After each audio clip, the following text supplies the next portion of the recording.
1976 में संविधान के साथ बहुत बड़ा धोखा हुआ था। संविधान का बेसिक स्ट्रक्चर, संविधान का मूल ढांचा 1976 में बदल दिया गया। प्रियम्बल में 2 शब्द जोड़ दिए गए। उसी को मैंने सुप्रीम कोर्ट में चैलेंज किया है। हमारा यह कहना है कि जो संविधान का जो प्रियम्बल था, जो ओरिजिनल प्रियम्बल था, उसको रिस्टोर किया जाए। 1976 में इमरजेंसी के दौरान, जबकि पूरे देश में आपातकाल लगा हुआ था, सारे लीडर ऑफ अपोजिशन जेल में थे, दूरदर्शन पे पूरा कंट्रोल था सरकार का, और अखबारों का, बिजली पानी का कनेक्शन काट दिया गया था। उस समय संविधान में 42वां संशोधन किया गया और संविधान के मूल ढांचे को बदल दिया गया। और जो 2 शब्द जोड़ा गया, सोशलिस्ट और सेकुलर, उसको संविधान सभा पहले रिजेक्ट कर चुकी थी। 1 बार नहीं, 2 बार नहीं, 3 बार संविधान सभा ने उसको रिजेक्ट किया था कि नहीं, सोशलिस्ट सेकुलर विदेशी कॉन्सेप्ट है, यह भारत का कॉन्सेप्ट नहीं है, यह हमारे संविधान के प्रियम्बल में नहीं आएगा।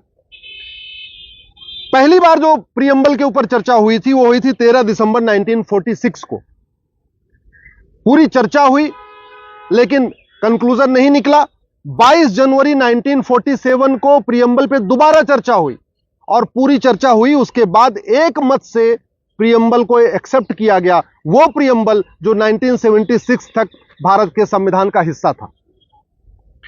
15 नवंबर 1948 को प्रोफेसर केटी शाह साहब ने एक प्रस्ताव पेश किया कि नहीं, प्रियम्बल बदलना चाहिए और उन्होंने संविधान बदलना चाहिए और संविधान में सोशलिस्ट और सेकुलर शब्द आना चाहिए।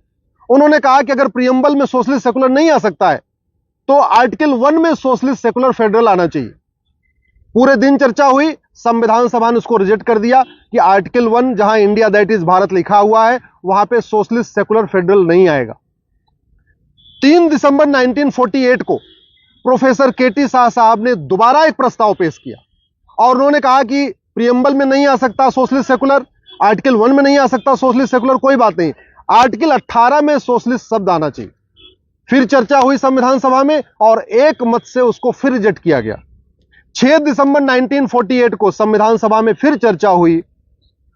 पंडित लोकनाथ मिश्रा ने कहा कि जो सेकुलर शब्द है ये स्लिपरी फ्रेज है, ये विदेशी कॉन्सेप्ट है, अगर इसको हम संविधान में डालेंगे भारत की संस्कृति को यह बर्बाद कर देगा।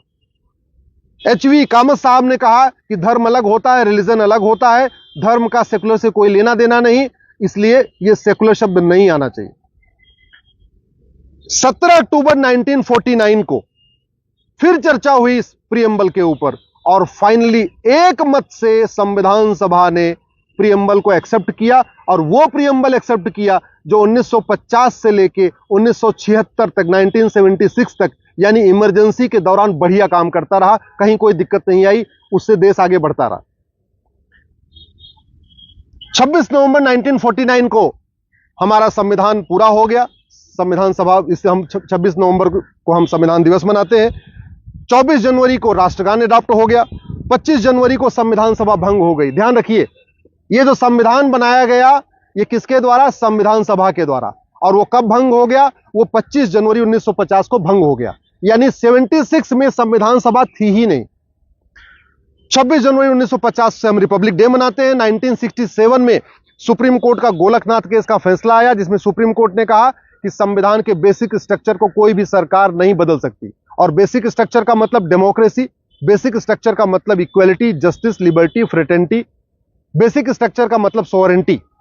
संविधान, हमारे सुप्रीम कोर्ट ने कहा था गोलकनाथ केस में कि कोई भी सरकार न तो फंडामेंटल राइट में छेड़छाड़ कर सकती है और जो बेसिक स्ट्रक्चर है equality, justice, liberty, fraternity, democracy, इसको बदल नहीं सकती है।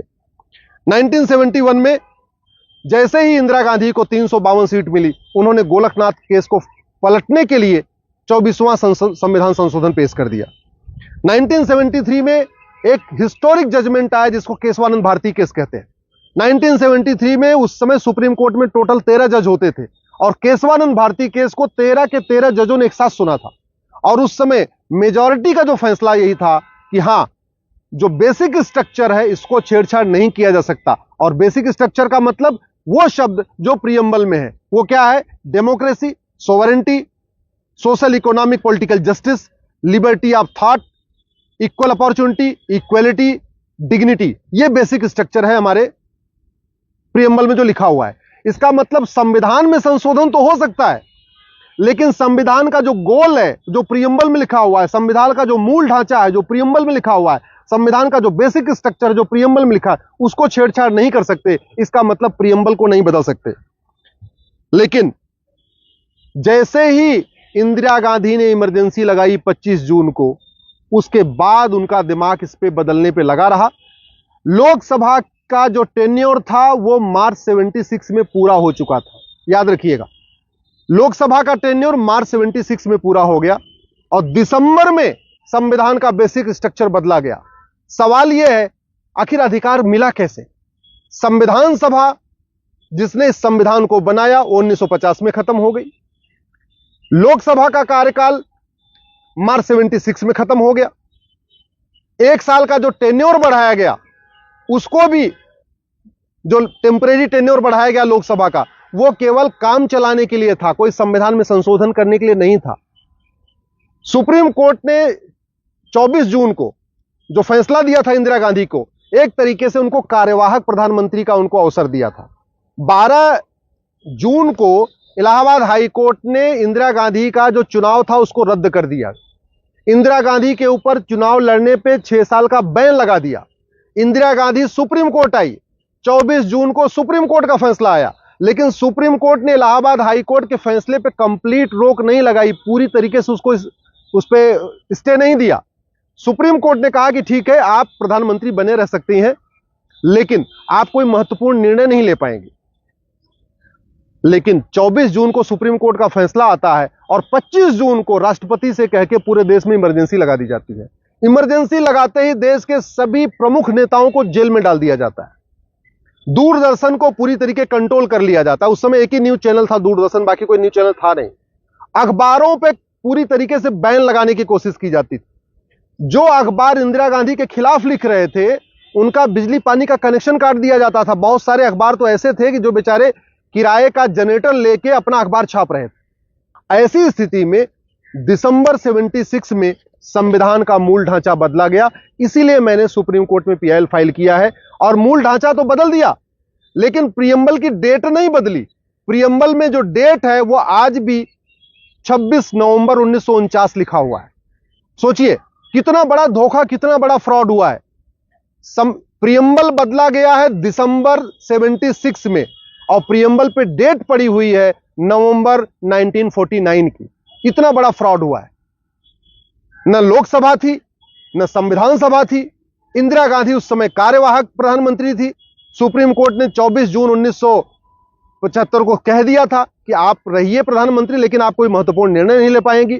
और निर्णय इतना बड़ा कि संविधान का बेसिक स्ट्रक्चर बदल दिया, और वो भी वो 2 शब्द डाल दिए प्रियम्बल में जिसको संविधान सभा ने 3 बार पहले ही रिजेक्ट किया था। आखिर भारत का जो प्रियम्बल बना है वो लंबी चर्चा के बाद बना है। 23 दिसंबर 1946 को प्रियम्बल पे चर्चा हुई, 22 जनवरी 1947 को प्रियम्बल पे चर्चा हुई, 15 नवंबर 1948 को प्रियम्बल पे चर्चा हुई, 3 दिसंबर 1948 को प्रियम्बल पे चर्चा हुई, 6 दिसंबर 1948 को प्रियम्बल पे चर्चा हुई, और फिर 17 अक्टूबर 1949 को प्रियम्बल पे चर्चा हुई। तब जाके प्रियम्बल फाइनल हुआ था। यानी 6 दिन लगातार संविधान सभा ने प्रियम्बल पे चर्चा किया, फिर प्रियम्बल को फाइनल किया। और इंदिरा गांधी ने उस प्रियम्बल को बदलने में 6 घंटे भी नहीं लगाए। संसद में, लोकसभा, राज्यसभा में कोई चर्चा ही नहीं हुई। जो लीडर ऑफ अपोजिशन थे वो न लोकसभा में थे न राज्यसभा में थे, सारे जेल में थे या भागे घूम रहे थे, कहीं अपनी जान बचा के छिपे हुए थे। पूरी तरीके से वहां कांग्रेस के ही लोकसभा में सांसद थे, राज्यसभा में सांसद थे। बहस करने का कोई था ही नहीं। जो दस्तावेज दिखाता है कि कोई ढंग से बहस ही नहीं हुई। और मान लीजिए बहस होती भी तो फिर प्रियम्बल आप कैसे बदल देंगे? अगर एक बार, मेरा यह कहना है माननीय सुप्रीम कोर्ट से भी, कि अगर एक बार प्रियम्बल बदलने का अधिकार मिल जाएगा सरकार को, तो इसकी लिमिट नहीं होगी। अगर प्रियम्बल में जोड़ने का अधिकार सरकार को मिल जाएगा तो प्रियम्बल घटाने का अधिकार भी सरकार को मिल जाएगा।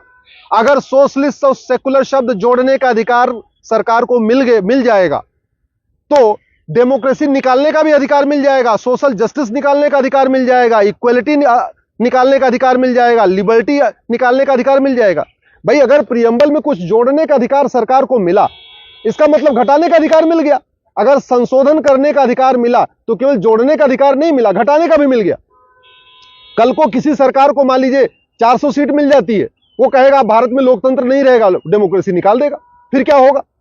अगर किसी सरकार को 400 सीट मिल जाती है, वो कहेगा प्रियम्बल में सोवरेन शब्द नहीं होगा, यानी अब हम स्वतंत्र संप्रभु नहीं रहेंगे, हम चीन के गुलाम बनेंगे, हम अमेरिका के गुलाम बनेंगे, हम रूस के गुलाम बनेंगे। तब क्या होगा? फिर कौन रोकेगा उसको? अगर अल्टीमेटली जब प्रियम्बल में बदलाव की छूट मिल जाएगी, फिर तो कुछ भी हो सकता है। कल को कोई सरकार 400 सीट मिल जाए, बोले इसमें जी माइनॉरिटी को अलग अधिकार होगा, मेजॉरिटी का अलग अधिकार होगा। कल किसी सरकार को जो 400 सीट मिल गई, वो बोलेगा सोशल इकोनॉमिक जस्टिस होगा ही नहीं, अब तो इक्वल अपॉर्चुनिटी होगी नहीं, लोगों को सोचने बोलने की आजादी नहीं होगी, लिबर्टी ऑफ थॉट जो प्रियम्बल में लिखा हुआ है वो होगा ही नहीं। फिर क्या होगा? इसलिए मेरा माननीय सुप्रीम कोर्ट से यही निवेदन है कि इस चीज को गंभीरता के साथ समझे कि प्रियम्बल में बदलाव का अधिकार अगर हमने दे दिया, इसकी कोई लिमिट नहीं होगी, फिर कहां जाके मामला रुकेगा कुछ नहीं कह सकते, सरकारें मनमानी करती रहेंगी। इसलिए जो शब्द इसमें सोशलिस्ट सेकुलर जोड़ा गया है उसको निकाला जाए। पहली बात तो एकदम फ्रॉड है, वो इमरजेंसी के दौरान जोड़ा गया है, कोई डिबेट नहीं हुई। और दूसरा, एक बार अगर हमने संविधान का मूल ढांचा बदलने का अधिकार सरकार को दे दिया, आने वाले टाइम में सरकारें भगवान जाने क्या करेंगी, कुछ हम सोच भी नहीं सकते हैं। इसलिए ओरिजिनल प्रियम्बल को रिस्टोर किया जाए और जो अमेंडमेंट डाला गया इसमें सोशलिस्ट सेकुलर, उसको निकाला जाए।